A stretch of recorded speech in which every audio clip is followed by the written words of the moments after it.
Hello and welcome. It's Empire the Cop Insider yet again. We've got the lovely Neil Jones here with us to dissect all the latest breaking news around Liverpool Football Club. First order of business, really, Neil, ahead of the return of club football at the weekend, thank goodness.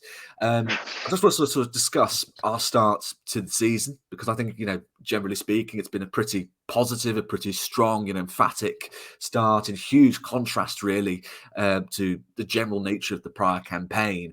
Fourth in the table, a point behind City, 2 behind Spurs. You look as you can accept the point at Brighton against a superb footballing side. Balance of play, it seems a fair result. But you do think, I suppose, we go back to Tottenham and we think, had the game been officiated to a high standard, Liverpool might have walked away with a point, maybe more, and then that changes the complexion of the table again. But I think overall, reasons to be optimistic, really. Oh, absolutely. Absolutely. I think if you look at as you say, the general state of the league table, 3 points off the top. And, not only that, but the fact that Manchester City aren't sort of streaking away at the top as well. So that it feels a little bit more open at the moment. I think the way Liverpool have played and some of the results they've had, the fixtures that they've had as well, especially the away games that they've played already this season, I think it does give real cause for optimism at the start of the season. And yeah, you're absolutely spot on to say in stark contrast really to sort of, we were having this conversation on the 16th of October last year. I think we'd be talking about a very different kind of mood and vibe around Liverpool. I think if you look at the sort of next batch of fixtures that are coming up after this international break, you see that there's a real cause for optimism that Liverpool can really make some progress and put themselves in a very strong position. They've had a good start. That's all it is. But it's better to have a good start than a bad one. And Liverpool have put themselves in a position now where they can build on it. No, absolutely. We're going to get to that under the international break. I do want to touch on transfers, which I appreciate always is a tricky subject. But we've seen so much sort of pop up late. It seems silly not to sort of pay notice to it. Obviously, we know the situation: left-sided, left-footed, centre half, and a holding midfielder. We've seen plenty of names linked. I'm going to start off with the holding midfielder, of course, because we've seen plenty of links since the summer to Fluminense's André Trindade. Obviously, the Brazilian Serie A ends in December, so it's optimum timing, really, once you're heading into the window. There's also, there's been reports that have emerged of late from Brazil suggesting that Arsenal are also keen on the player, some vague references to Edu visiting the training ground. I don't know if you've heard anything to back this up, or if it's all just very much smoke and mirrors at this point.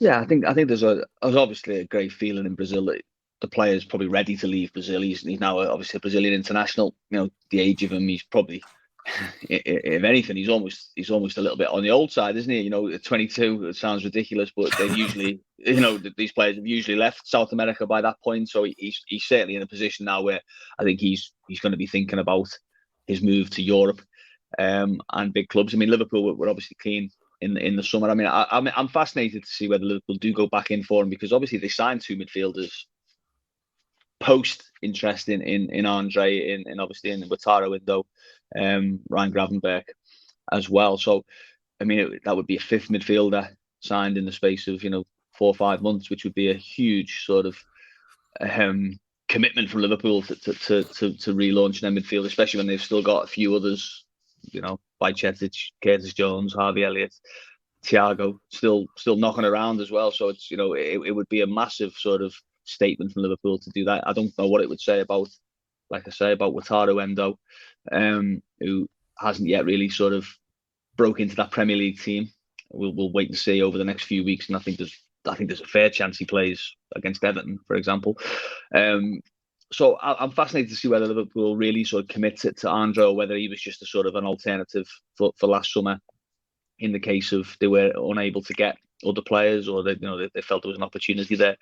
But I think from his point of view and his team's point of view and his agent, and from Fluminense's point of view as well, I think that the sort of feeling is that it's probably the right time now, isn't it, for them to start looking and cashing in Fluminense's case and moving on in the player's case.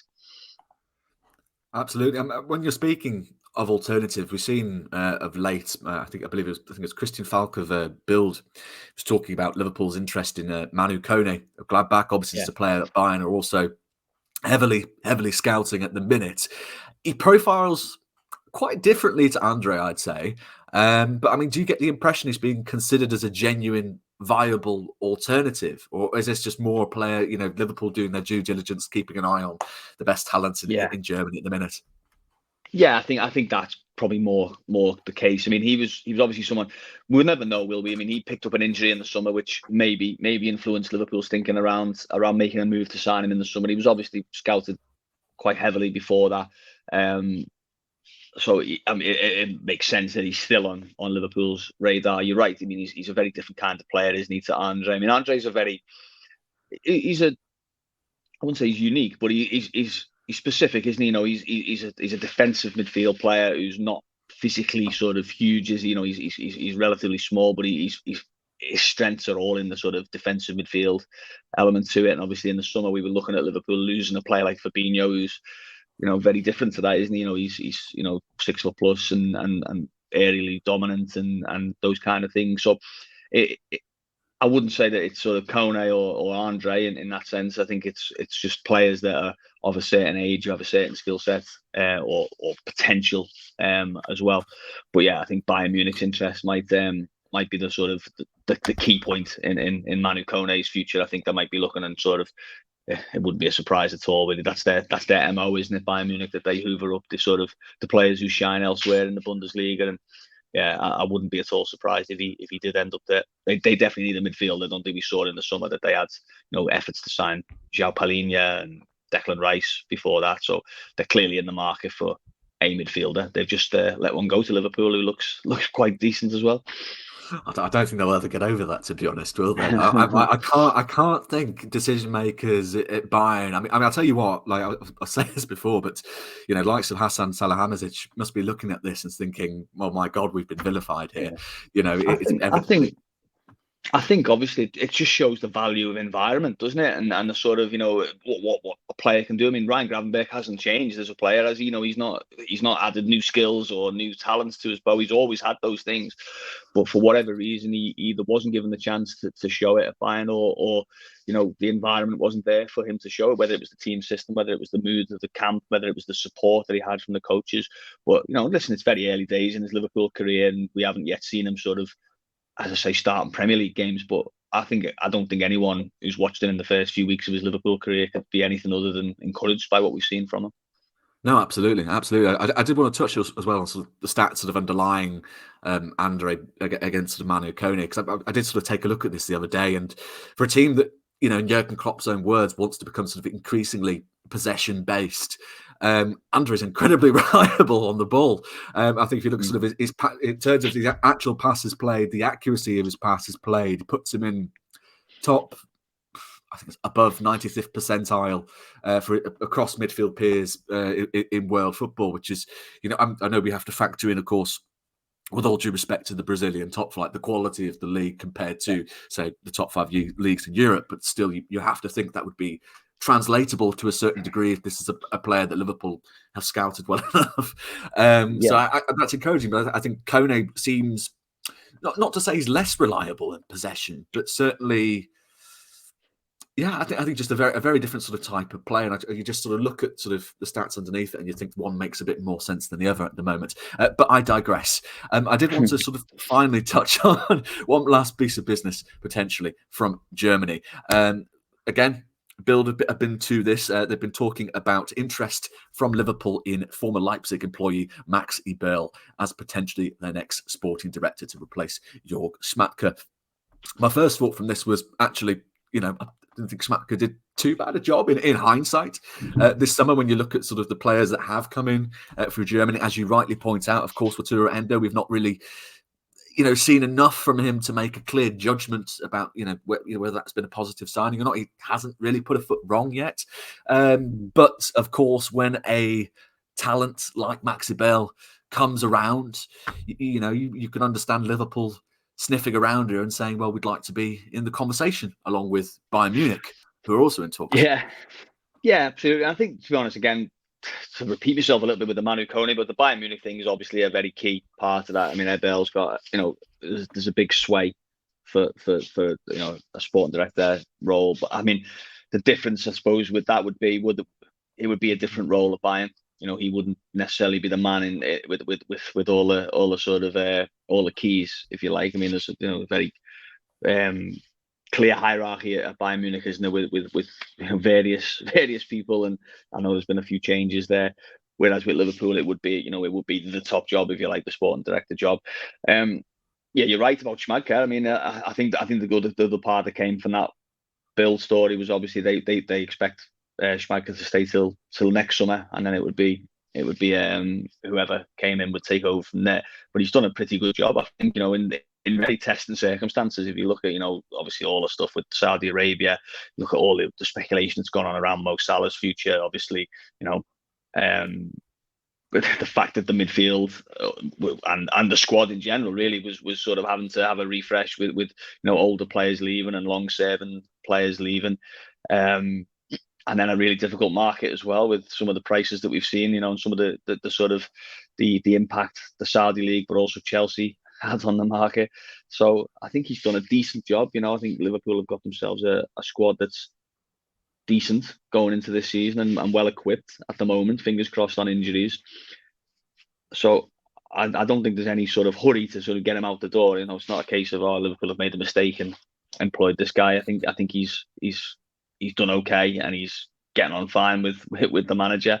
But yeah, you're right. Max Eberl got a really good reputation in Germany. I know it didn't end well for him at Leipzig, but he's got a very good reputation as one of the best sort of executives going in the Bundesliga. So if he is on the market and Liverpool are in the market for a longer term sporting director, which they are, because obviously Schmadtke isn't that. Yeah, it makes sense that they would be at least asking the question of, we'll see if anything develops on it. But I think Bayern Munich definitely muddies the water a little bit. No, absolutely. But I suppose then it comes down to which longer term project he fancies more. He's obviously got loads of experience in the sporting director role. You presume that would be the role he'd like to take at another football club. But certainly Bayern Munich will have some pull of their own. It's fair to say. Yeah, and he's a Bayern Munich guy as well, isn't he? He came through their youth system, and he's played for them senior level, albeit briefly. So yeah, you could understand if he had a real sort of pull towards Bavaria. No, absolutely, 100%. Well, we'll move on to the dreaded international break. It's always I do say dread because we do come to this period and we worry about injuries and whatnot. And Andy Robertson sadly has been the first, but hopefully the last of Liverpool's international contingent to return to Merseyside with an injury. He's gone back to the club to be assessed. Can you tell us anything new about sort of the severity of the injury? Because I mean, you're reading up online about shoulder dislocations, and it can be anything from a few weeks to 3 months, depending on what degree of surgery is needed. Yeah, no, we're still awaiting sort of full diagnosis from Liverpool's end. Obviously, I think they're all back in sort of today, the whole sort of staff and squad. So I think we should hopefully get some kind of clarity on that problem this week. I think you'd have to say we could pretty much write him out of the Everton game. It feels very unlikely that he play on Saturday. It looked painful, didn't it? I mean, at the time, it looked painful as he was being led off. Oh God, yeah. Yeah, I mean, we've seen shoulder injuries before, haven't we, with Liverpool players, and yeah, it's never a good sign. Yeah, I think it'd be a big miss for the Everton game. I think you'd look maybe at the fixtures after that, and you'd say, okay, maybe there were a few that you could have dipped him in and out of anyway.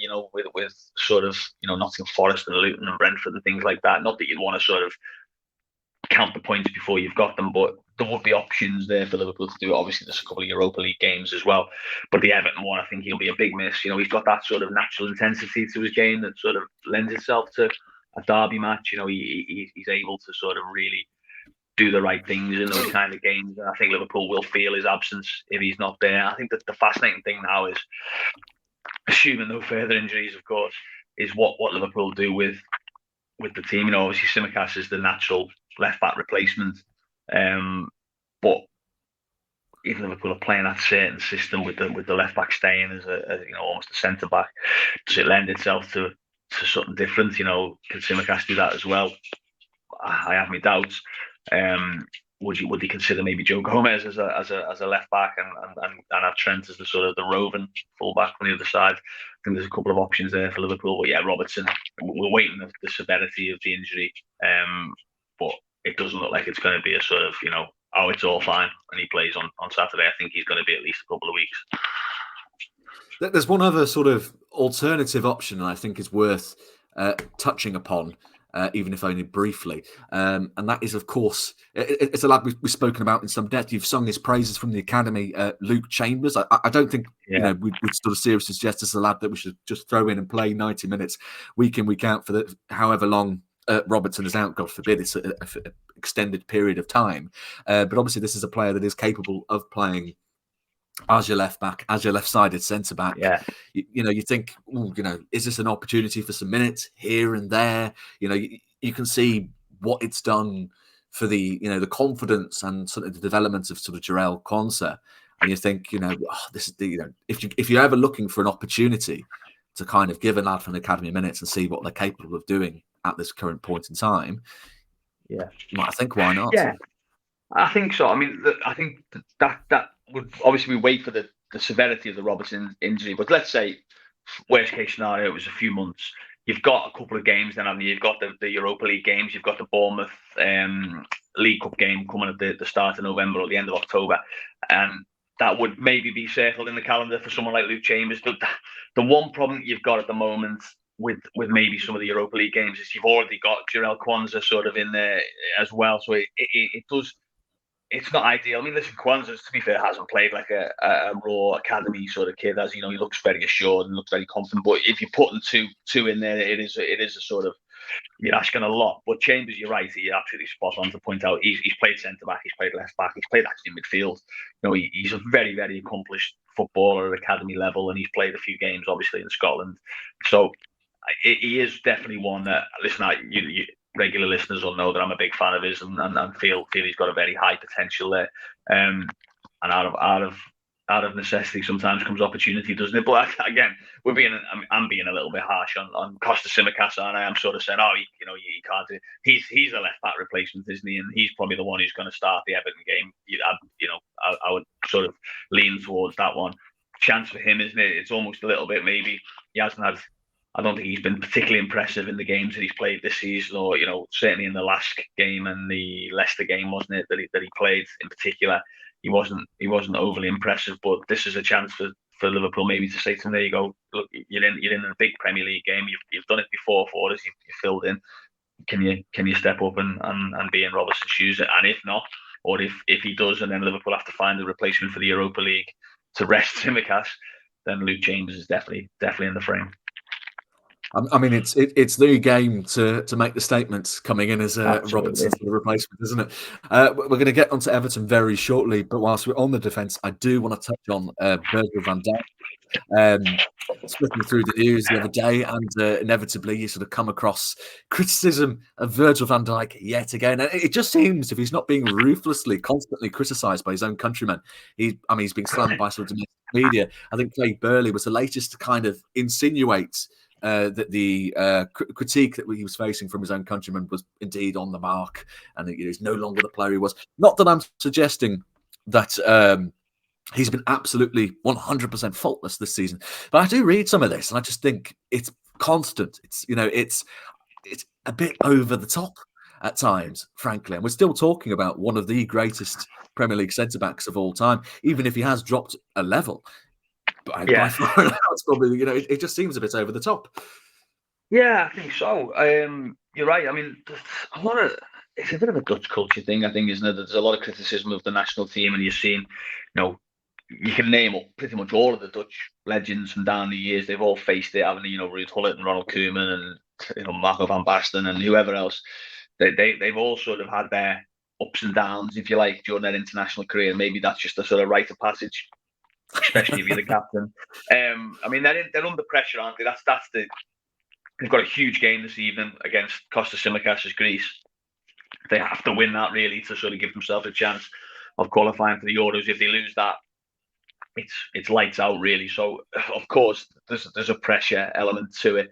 I think maybe there's an element as well that obviously Virgil got so much praise, didn't he, when he sort of moved to Liverpool and led them to all that untold glory, that maybe there's an element that some people are sort of, maintaining unrealistic expectations or sort of, maybe didn't like that element and are sort of now getting the money back a little bit when he's having some difficult moments or games. I mean, I remember obviously back in the day there was always this sort of thing that if he ever got sort of dribbled past or beaten in the air or whatever, it was almost celebrated by rival fans, wasn't it? As like like a goal almost.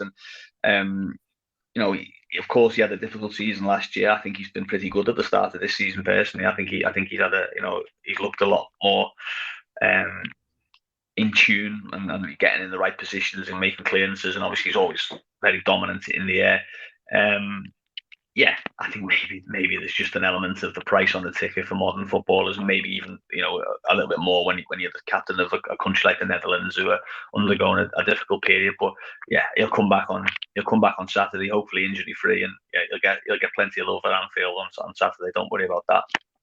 Oh, 100% you can guarantee it. I mean, really, I think the only dodgy moment that vaguely comes to mind is perhaps the pass to McAllister for Brighton's goal.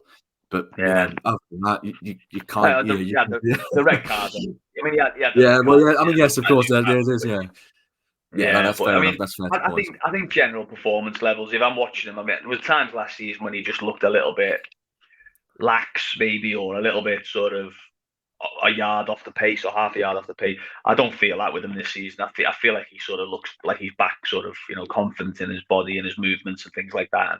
And there's been a lot of games. I mean, he was outstanding in the Tottenham game, wasn't he? When Liverpool were down to 10 and then 9 men, he and Joel Matip. So I think he's in decent enough form for his club, for his country. Okay, but not in a headed goal tonight and 3 points against Greece won't fix. Absolutely. Something positive to come into the weekend for. One thing that perhaps isn't attracting as much positivity, I want to bring up the 12:30 time slot purely because we had the news come through, of course, that Manchester City, the away game at the Etihad, would also be a 12:30 kickoff. I believe it's the 16th. Klopp has had to put up with since he took over at Liverpool. Our nearest competitor in that regard is Spurs with 6 afternoon kickoffs. I think that's correct. I mean, we talk about this all the time, Neil. We really don't want to be putting on the tinfoil hats here, but it does get to a point where it's becoming increasingly difficult to suggest that decision makers aren't deliberately making Liverpool's life here difficult. I mean, there's a difference of 10 afternoon kickoffs between the nearest. It's not even vaguely kind of close here. What were your sort of thoughts when you saw it? I mean, is it coincidence, or is there something deeper lying? No, I think the City one is understandable in regards to the biggest game of the weekend. Obviously, the pick, is there. Obviously, it's deemed a high risk fixture because of incidents, isn't it? In recent years between the two sides, and that's regrettable.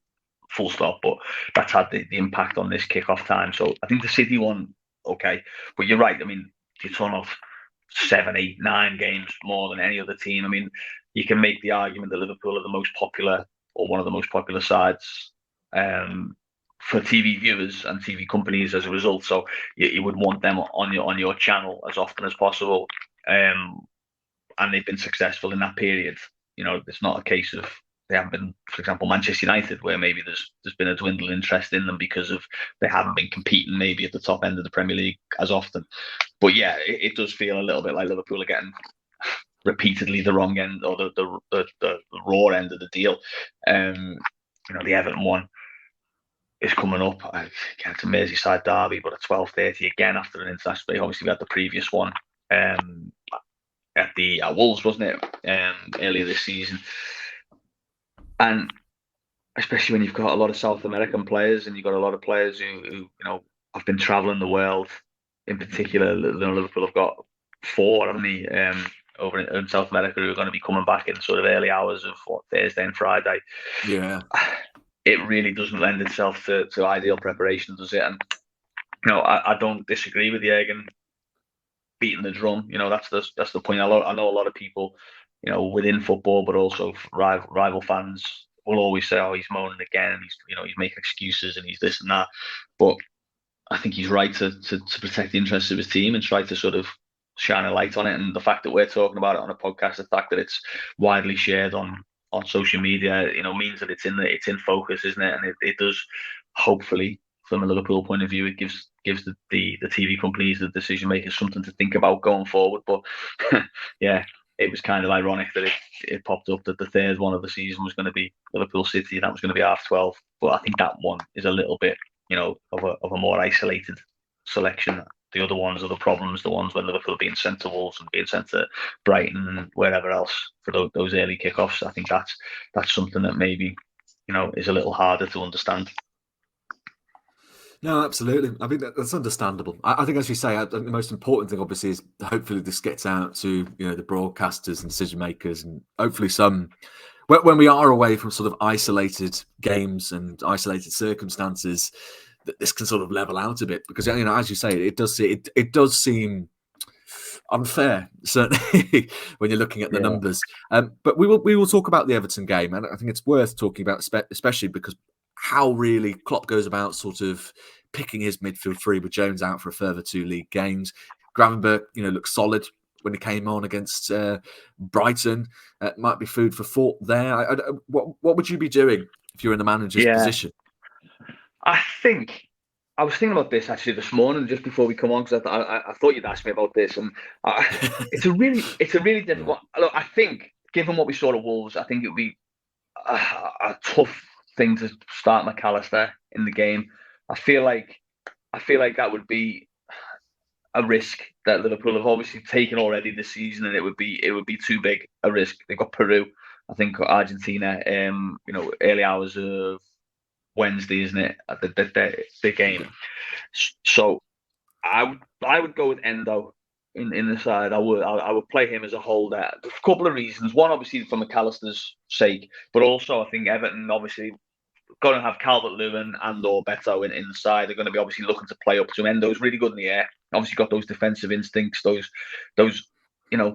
basic defensive midfield sort of skills. He obviously moves side to side quite well and covers it.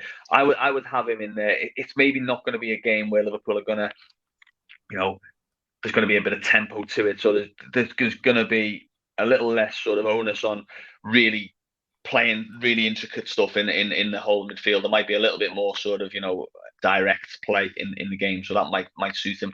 So I would play Endo. I'd play Gravenberch in the side. I think he's worth a start now. I think he's been very promising. He obviously hasn't been away with his country. He's going to be fresh. He's going to have a full, few days rest and then a week's full training. So I would have Gravenberch in the side, and obviously Szoboszlai, if fit and hopefully uninjured, obviously walks into the side.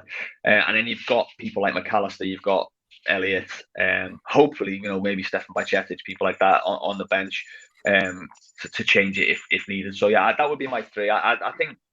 Listen, Jürgen might say, well, there's no worry about playing McAllister. He's reliable enough. But I think given what happened at Wolves, and it was so clear, wasn't it, that he wasn't quite 100%. He wasn't quite almost ready to start that game. Yeah, and I also think he's a very good sub to have, isn't he? He's flexible, so you can bring him on for any of those three midfielders almost, if needed, as the game goes on. So yeah, I would go with Endo as the holder, Gravenberch and Szoboszlai either side.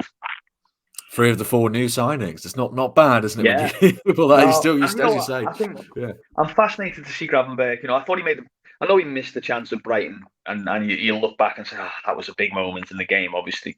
But I thought he made a big difference to Liverpool when he came on, just in terms of he's such a reliable sort of ball carrier, great first touch, isn't he? He's just a classy sort of player, isn't he? And the fact that he's getting into those goal scoring positions, he got a tap in against Union San Gilloaro. He should have had a tap in at Brighton. I think it really bodes well that he sort of looks like he's getting in tune with the team, doesn't it? And I think it'd be nice to see him start a Premier League game, and no bigger game than Everton, obviously for Liverpool. An Anfield game against Everton. If you want to know what it's like to play for Liverpool Football Club, then you'll get a good insight on Saturday. No, absolutely. Absolutely. I mean, obviously, it's a different position, but, we were saying this about Nunez last season, weren't we? The important thing was that he was getting in those spaces. It was the runs that he was making. So it is positive to sort of see these developments. And, with great pressure comes diamonds, one might hope. Certainly, it's a big game. It's a big game to return to. A dreaded 12:30 kickoff, Neil, but this is Liverpool Football Club, and we've still got some pretty brilliant players that we can rely upon elsewhere. Certainly. Be very curious to see what happens with that particular fixture. But Neil, it's been an absolute pleasure having you on Empire of the Cop, as always. This has been Empire of the Cop Insider. Do make sure to keep track of all Neil's stuff at Neil Jones Cole on X, Twitter, and of course on neil.j.substack.com for all of Neil's latest bits on Liverpool Football Club, on covering Liverpool. All premium content there. Really, really worth a look there. Get on it, get subscribing. And of course, we have our own Substack. Everyone has a Substack these days. It's like blogs and podcasts at empireofthecop.substack.com. You catch all our bits there, including this interview with Neil Jones. Thank you for listening and watching, and take care.